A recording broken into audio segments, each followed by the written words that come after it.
Hi there. Yesterday when I was making the kayak video, for some reason or other, part of the video didn't get recorded, and I thought it was worthwhile going over.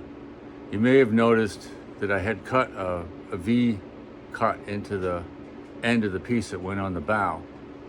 So I'm going to bring a still shot in to show you that again from the video I made yesterday.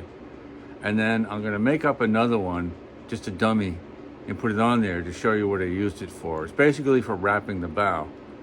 And like I always say, someone else might have a different idea or even a better idea.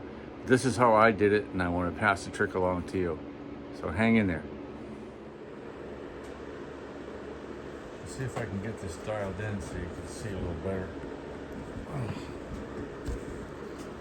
What it is I'm trying to demonstrate.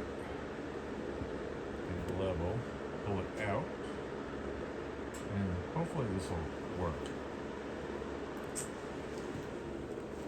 So I cut that V in the bow piece yesterday.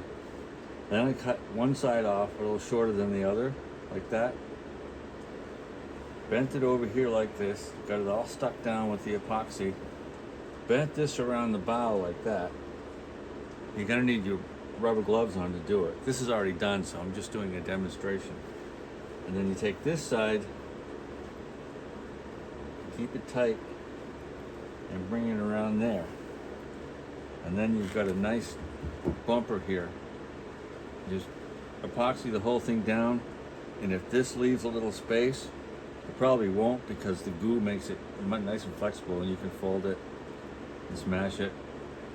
This stuff is very fibrous. You can use it like chopped fiberglass and just fill the space while you're doing it or afterwards. But I find that's a really good technique to make a smooth cover. Someone else might just take a piece and put it across there and then go over it. There's probably an acceptable way to do it too. You can do it either way.